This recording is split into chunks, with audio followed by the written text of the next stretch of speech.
오늘 이 말씀을 근거로 해서 머리를 깎았더라 라는 제목으로 하나님 말씀 함께 나누도록 하겠습니다. 항암 치료를 받는 분들을 보면 머리를 깎는 분들을 보게 됩니다. 보통 머리를 완전히 밀어서 머리가 이렇게 조금씩 빠지다 보니까 아예 머리를 밀어서 좀 더 간편하게 하고자 하는 그런 의도인 것으로 알고 있습니다. 그리고 그런 과정을 이제 견디는 사랑하는 우리 가족을 위해서, 남편을 위해, 아내를 위해, 혹은 형제를 위해서 그 상대방 되는 남편이 혹은 형이 혹은 온 가족이 같이 머리를 밀고 삭발을 하고 고통을 함께하는 그런 이야기들을 심심치 않게 매스컴을 통해서 보고 들었습니다. 그런 함께하고자 하는 그런 마음이 참 감동이 되더라고요. 머리카락에는 참 많은 의미가 있는 것 같습니다. 앞서 말씀드린 것처럼 동참한다라는 의미도 있기도 하고, 또 머리를 확 삭발을 하는 데는 항의한다라는 그런 의미도 있기도 합니다. 제가 학교 다닐 때만 해도 고등학교, 남자 중학교, 남자 고등학교의 머리 규정이 스포츠 머리였거든요. 모든 학생이 다 스포츠 머리로 깎았죠. 그러다 보니까 머리를 이제 조금 멋을 낼 수 있는 경우의 수는 뭐가 있냐면 앞머리를 좀 기르는 거예요. 그래서 앞머리를 좀 과도하게 기르다 보면은 선생님께서 오셔서 가위로 싹둑 잘라버리기도 하고, 지금 같으면 학생 인권 때문에 절대 못하겠는데 그때는 그랬습니다. 싹둑 자르기도 하고, 그걸 당하고 나면은 불만을 품은 학생이 이제 항의한다는 의미로 어떻게 하죠? 삭발을 하고 학교에 오곤 했습니다. 그러면 또 선생님은 반항하냐 그러면서 빠따도 많이 맞고 그랬던 그런 기억이 있습니다. 물론 저는 안 그랬습니다. 항의한다라는 그런 의미인 거죠.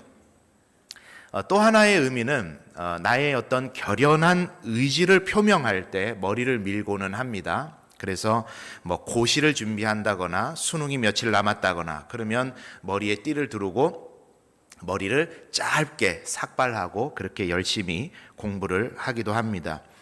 여하튼 이 머리카락을 민다라는 것에는 좀 특별한 의미가 있습니다. 우리나라도 신체발부 수지부모라 해서 신체와 털과 살은 부모로부터 왔으니 그것을 지키는 것이 효의 시작이다, 이렇게 여기고는 했죠.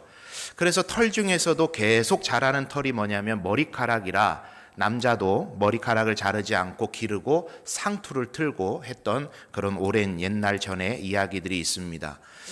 성경에도 이런 머리카락에 관한 특별한 이야기가 있습니다. 오늘 본문에 그 이야기가 나오고 있는데 우리 한번 본문 18절의 말씀을 같이 읽어보도록 하겠습니다. 18절 시작.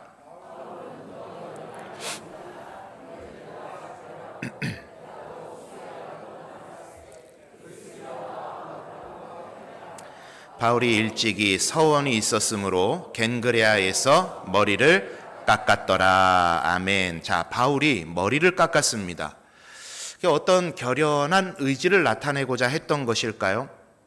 앞뒤의 성경의 내용을 보니까 왜 그렇게 머리를 깎았는지에 대해서는 정확하게 이유는 알 수는 없습니다. 그런데 한 가지 정보가 될 만한 이야기가, 단어가 등장을 하고 있는데 성경에 이렇게 적은 거죠. 일찍이 서원한 게 있었기 때문에 머리를 깎았다. 일찍이 서원이 있었으므로, 이렇게 이야기를 하고 있죠. 여러분 혹시 나시린이라고 들어보셨습니까? 꿈나무 친구들, 나시린이라고 혹시 들어봤어요? 아니요. 어느 주일학교 나왔어요? 어느 주일학교 다니고 있어요? 나시린, 히브리어로는 낫자르라고 하는데 그 뜻이 성별된 자라는 의미를 가지고 있습니다. 뭐라고요, 뜻이? 성별된 자. 오늘 들은 거예요, 그죠? 나시린, 성별된 자입니다. 그런데 여러분 성경에 보니까 나시린 하면 가장 먼저 우리의 머릿속에 탁 떠오르는 인물이 있어요. 여기에서 제가 퀴즈를 준비를 했는데 이 나시린도 처음 들어본지라 퀴즈를 낸들 이거 맞출까 싶기는 한데 우리 꿈나무 꿈땅 친구들만 한번 맞춰볼까요? 옆에 선생님들 가르쳐 주시면 안 돼요? 성경에 나실인 하면 딱 떠오르는 사사가 있습니다. 누굴까요? 손이 3개. 삼손, 그렇죠. 예, 나중에 오면 선물 간식 드릴게요. 삼손, 손이 3개. 라서 삼손 아닙니다. 여러분, 또 김지원 목사님이 삼손이 손이 3개라고 그랬더라 그러시면 안 돼요. 이거는 이제 제가 그냥 힌트를 드린 거고, 삼손이 대표적인 나실인이었어요. 삼손은 뭐가 길었죠? 머리가 길었어요. 자, 여러분, 이거는 이제 오늘 설교와는 조금 동떨어진 배경 지식이기는 합니다만은, 삼손의 힘은 여러분 어디서 나옵니까? 머리카락에서 나와요. 이게 주입식 교육의 문제입니다. 예. 삼손의 힘은 머리카락에서 나오는 게 아니라, 머리카락을 자르지 말아야 되는 것은 일반적으로 나실인들이 공통적으로 지켜야 됐던 하나의 규례이고 규정이었던 겁니다. 삼손의 힘은 어디서 나오느냐? 하나님의 영이 그에게 임할 때 힘이 났어요. 네. 그래서 여러분, 머리카락을 잘랐습니다. 그리고 블레셋 사람들이 들어왔을 때 여인이 막 블레셋 사람들이 쳐들어왔습니다 하니까 성경이 이렇게 적고 있습니다. 여호와의 영이 떠난 줄 깨닫지 못하더라. 그때 힘이 떠나간 거예요. 머리카락에 힘이 있는 게 아니라 하나님께 힘이 있었던 거예요. 이게 성경의 정확한 해석입니다.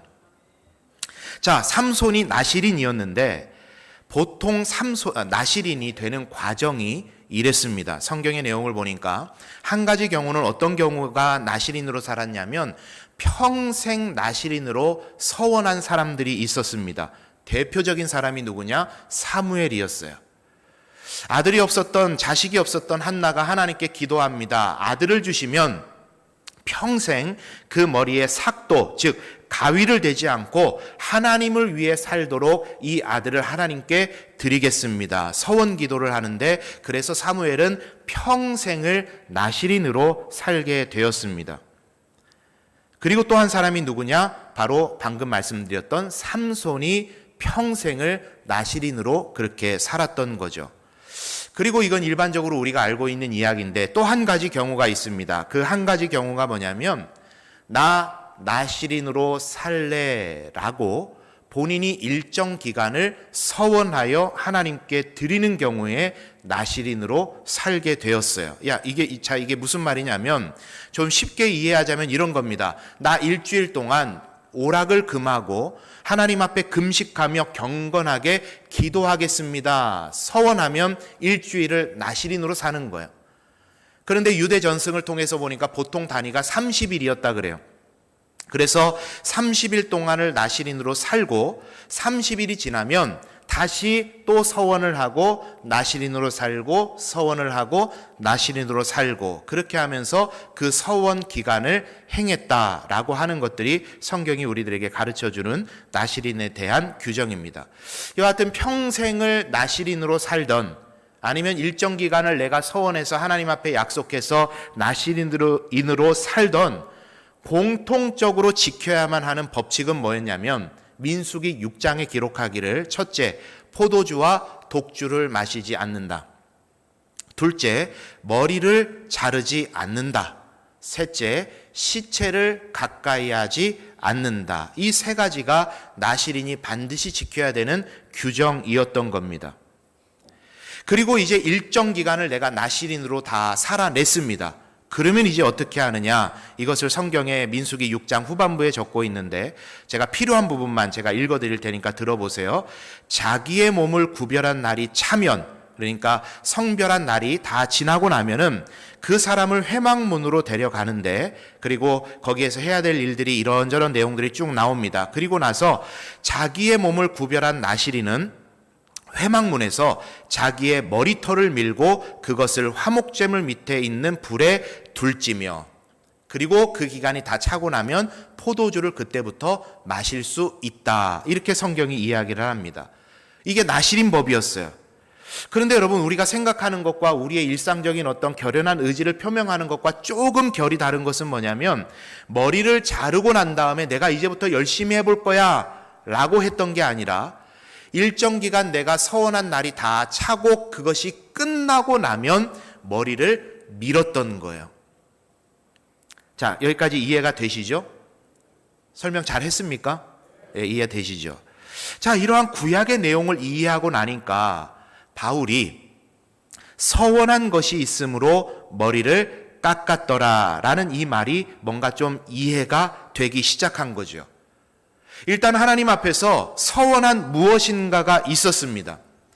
그래서 그 기간 동안은 독한 술을 마시지 않고 포도주를 마시지 않고 머리를 깎지 않으면서 그 서원한 기간을 나시린으로서 살아냈습니다. 그리고 겐그레아라는 지방에 갔는데 그 서원한 날이 그때에 다 마무리가 되었던 것 같습니다. 그래서 그가 그 자리에서 머리를 깎게 되었던 거예요. 여러분, 바울이 무엇을 하나님 앞에 서원했는지는 정확히 우리가 알 수는 없습니다. 그러나 여러 가지 정황상 고린도에 보낸 편지, 고린도 전후서와 깊은 연관이 있었던 것으로 보여지는데, 여러분 지난번에 한번 제가 그런 고린도 전서의 말씀을 통해 말씀을 드렸습니다. 바울은 2차 전도 여행에서 했던 경험들로 인해서 자신의 어떤 가진 조건들, 자신이 가진 지식들, 자신의 경험들, 이 모든 것들을 내가 내려놓고 오직 예수가 그리스도 되심만 전하겠다고 결단했던 사람이 바울이었어요. 그러한 바울의 정신을 한번 쭉 따라가다 보니까 바울의 일생을 가장 선명하게 보여준다고 말할 수 있는 구절 말씀이 사도행전 20장 24절의 말씀이더라는 겁니다. 이 말씀을 우리 한번 같이 읽어볼까요? 화면에 준비가 되어 있는데 읽어봅니다. 시작. 주 예수께 받은 사명 곧 하나님의 은혜의 복음을 증언하는 일을 마치려 하면은 조금도 귀한 것으로 여기지 아니하노라. 아멘. 이 말씀 한번 다시 한번 읽어볼게요. 오늘 완송 말씀입니다. 시작. 내가 달려갈 길과 주 예수께 받은 사명 곧 하나님의 은혜의 복음을 증언하는 일을 마치려 하면은 나의 생명조차 조금도 귀한 것으로 여기지 아니하노라. 아멘. 여러분, 사람이 살면서 생명보다 귀한 것이 있습니까? 생명보다 귀한 것은 없어요. 단연코 없습니다. 적어도 이 땅에는 없어요. 그러나 어디에는 있죠? 저 하늘에는 있는 거예요. 생명을 주시기도 하시고 가져가시기도 하시는 분, 그 하나님, 그 하나님이 하시는 일, 예수 그리스도를 통해 우리에게 영원한 생명을 주신 그 은혜, 그분에게 내 전 인생을 위탁해버린 것이 바울이 하나님 앞에 서원했던 내용인 거예요.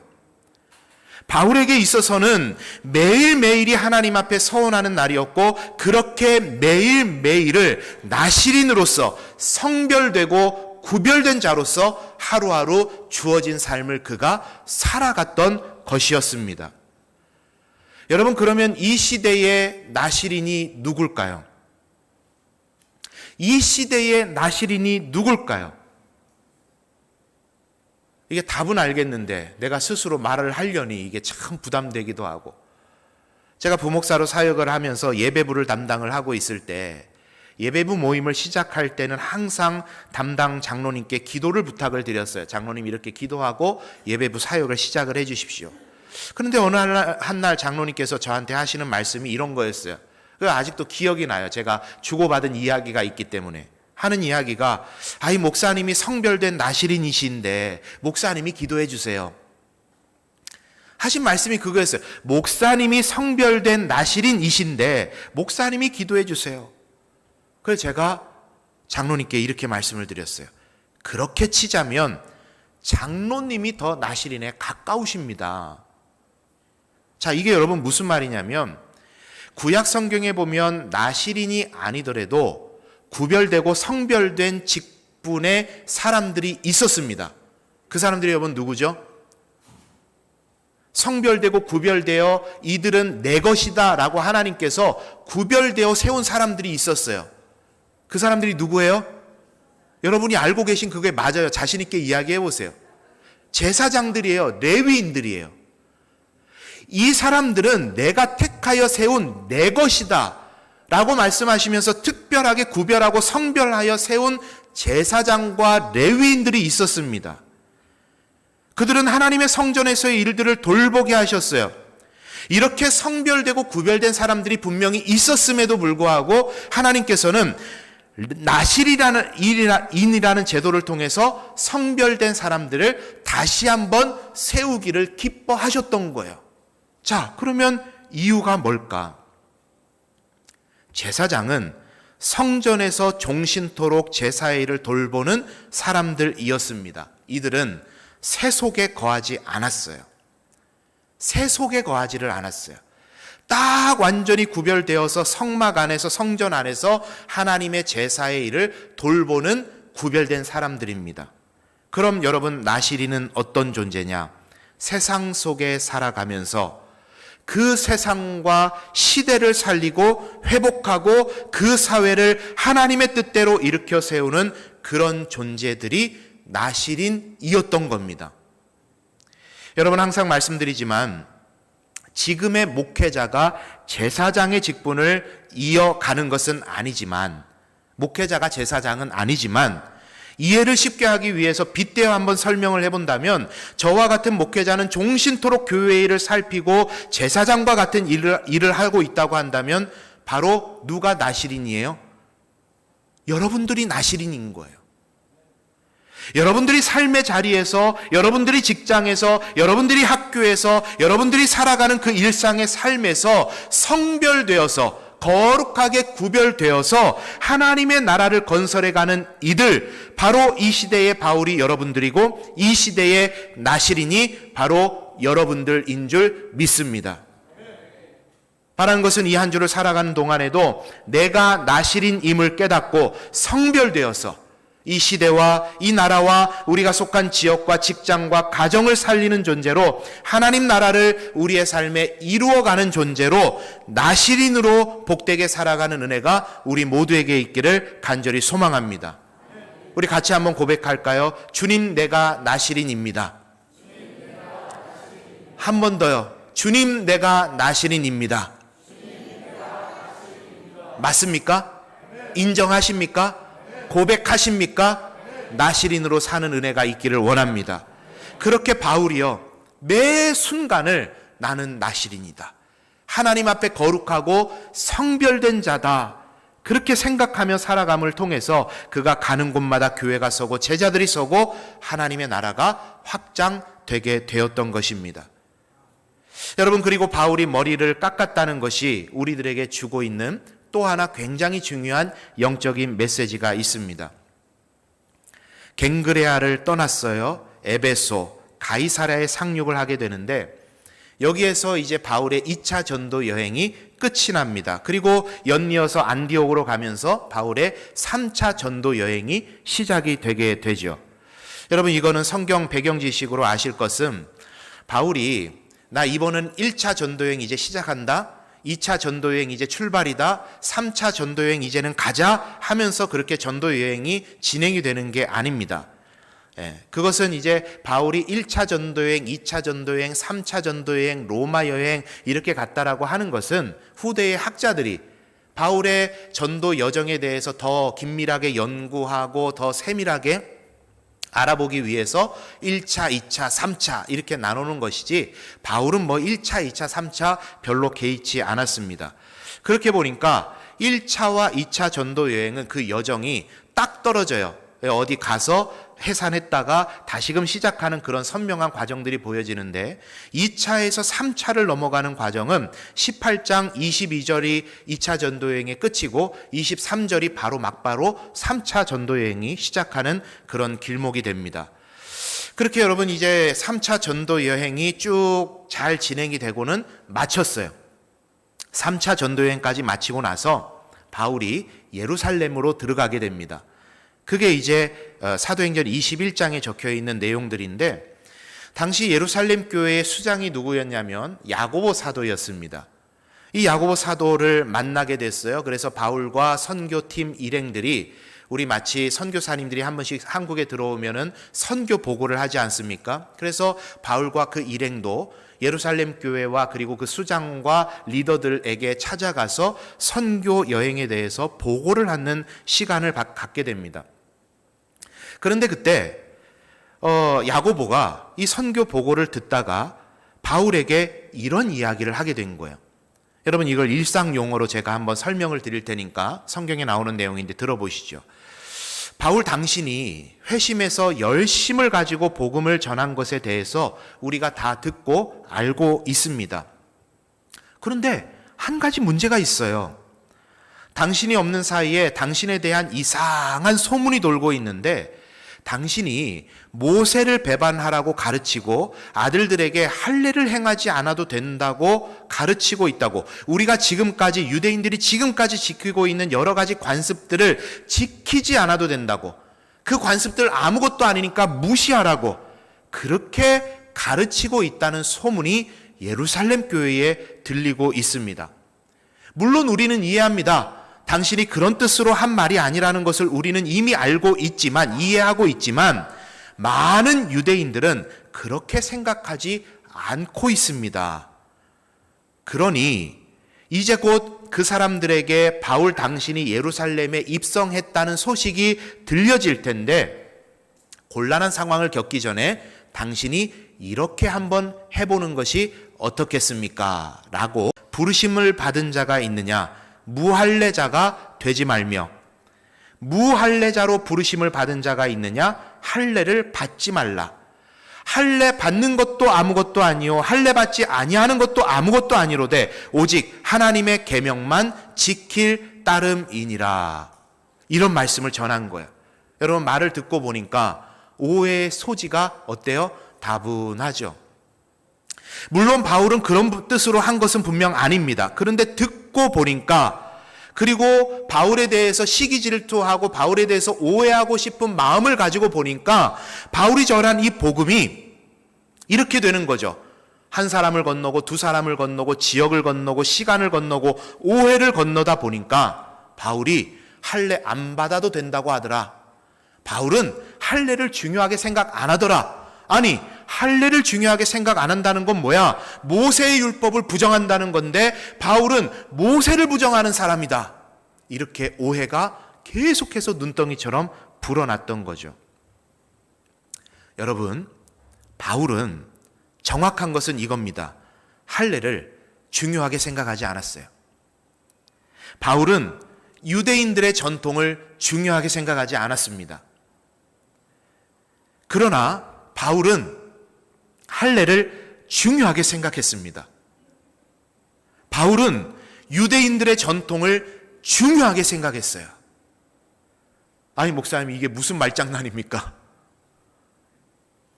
바울이 중요하게 생각한 건 할례를 받고 안 받고가 중요한 게 아니었던 거죠. 바울이 중요하게 생각했던 건 유대인의 사람들의 전통을 지키느냐 안 지키느냐가 바울에겐 중요했던 게 아니었던 거예요. 바울에게 정말 중요했던 것은 여러분 뭡니까? 바울의 진짜 생각을 고린도전서 9장 19절에서 21절에 적고 있는데, 이 부분을 세 번역으로 제가 읽어드릴 테니까 여러분 눈으로 같이 읽으시면 되겠습니다. 나는 어느 누구에게도 얽매이지 않는 자유로운 몸이지만 많은 사람을 얻으려고 스스로 모든 사람의 종이 되었습니다.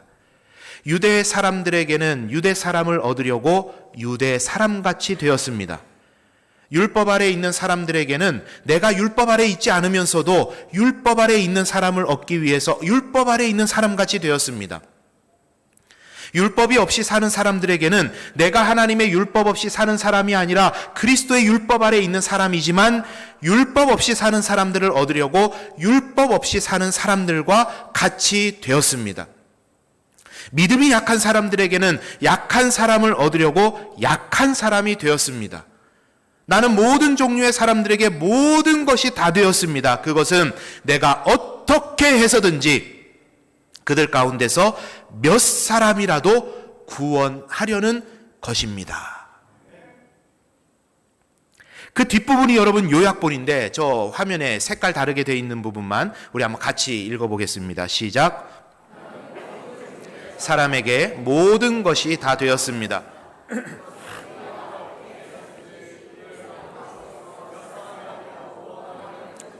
아멘. 그것은 내가 어떻게 해서든지 그들 가운데 몇 사람이라도 구원하려는 것이었다.